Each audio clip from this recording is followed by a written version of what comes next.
Our world is filled with all sorts of unexplained mysteries. Is Bigfoot a real creature? Do aliens exist? Why are hot dog buns sold in packs of 10, but hot dogs themselves are sold in packs of 8? Well, that's one phenomenon that's been deeply investigated and solved. At hot-dog.org, the National Hot Dog and Sausage Council says that back in the 1940s, when hot dogs were first produced en masse, meat manufacturers started stuffing sausages into packs of 10, while bakeries often baked hot dog buns in clusters of 4 in pans that were designed to hold 8 rolls. Mathematicians and data scientists here at the News Refresh calculate those figures sort out to packs of 10 hot dogs and packs of 8 buns. Now, some food makers do today sort tubed meat and their corresponding bread socks into correlated quantities. Back in 2021, Heinz Ketchup even proposed a Heinz hot dog pact, begging Big Sausage to sell wieners and buns in even packs. They fell about 15,000 signatures short on its online petition,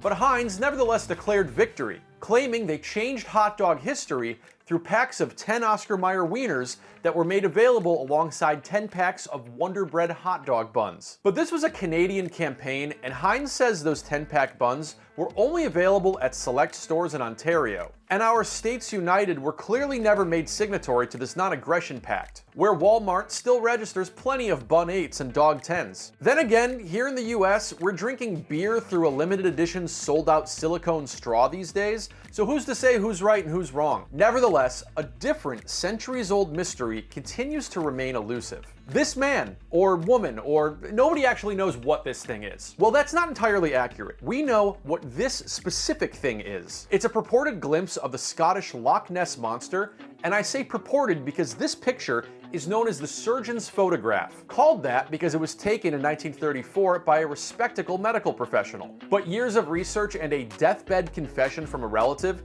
have revealed that the doctor's best work as a doctor was doctoring this moment. That's not a sea creature, but a wooden figure on top of a floating toy submarine. Now, according to the old book Loch Ness and Its Monster, the first reported sightings of Nessie took place back in the year 565. When a man swimming in a river was attacked by a water beast that dragged him underwater. And some religious guys later showed up, gave the beast the sign of the cross, and banished it to Loch Ness. And in the centuries since, locals and adventurers alike have ventured out to the picturesque Scottish Highlands in hopes of catching a glimpse of the sea serpent, dragon, monster fish, or improvised submarine apparatus. Wait, is this it?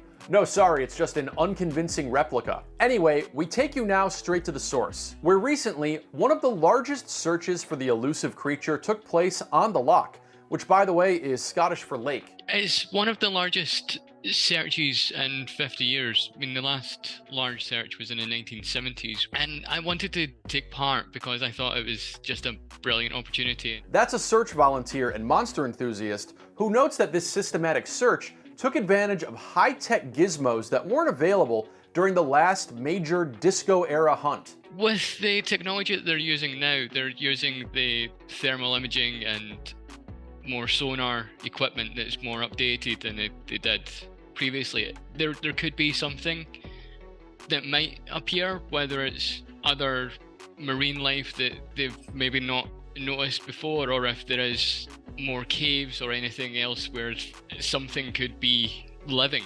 As noted by the general manager of the Loch Ness Center, the company that put on this event, the search team wasn't just equipped with mechanical eyes. We've got hydrophones going in down to a depth of about 60 feet, underwater microphones, and they've been yielding some quite interesting results. There's been some noises down there which we've not been able to fully understand where they're coming from, and that's what our science vessel is out there doing right now. Now, of course, it would be great if the Loch Ness Monster was actually uncovered. Perhaps he or she or it would usher in a new era of scientific discovery, peace and prosperity, or maybe even reclaim the term monster to mean someone who's been missing deep and deeply misunderstood for centuries. Or maybe it's just a good way to make money. Back in 2018, a Scottish news site cited research that found the Loch Ness Monster is worth £41 million to the Scottish economy. But even though the Loch Ness Center, the one that organized this Nessie quest, is a major tourist operation, their GM insists they're not just about selling tours, souvenirs, and sandwiches. Well, here at the Loch Ness Centre, we tell the story of Loch Ness. So we're not here to tell people that there's a big green monster swimming around. We're here to uncover some of the truths and also where some of those myths and legends come from. But there is science out there, or we are using science, I should say, to try and explain some of this mystery. Well, last Thursday, the center revealed some of its findings from the hunt. One volunteer who watched a live stream of the hunt claims to have seen something moving beneath the surface of the water, as seen through these screenshots of the low-resolution webcam feed. Another virtual volunteer reported a dark object emerging from the loch. No, it's not their cursor, it's this patch of black that could very much be a creature, or a JPEG artifact. Now, our lying eyes may be deceiving us, but I'm pleased to report an interesting development with their sound equipment. The day before the actual Nessie quest, guests on board one of the Ness Center's 19-pound cruises claims that during a test of the boat's hydrophone, the equipment picked up 4 mysteriously, previously unheard noises from the depths of the loch. So is this it? Is this the proof? Was the monster crying out to us in whale song, like that terrible episode of Extrapolations on Apple TV Plus? Well, nobody knows, because they forgot to hit record. I guess it's a good thing they were testing out the equipment, which, as it turns out, didn't pick up any noises on the Saturday or Sunday of the actual massive search. The full findings of this year's quest for Nessie will be released later in September. And no matter what they find, that volunteer from before has a lot of theories of what that creature might actually be. I believe there is something in the law, whether or not it's a plesiosaur or from other sightings, whether it's one of the baby elephants that escaped from the circus and when there was a travelling circus here quite a few years back.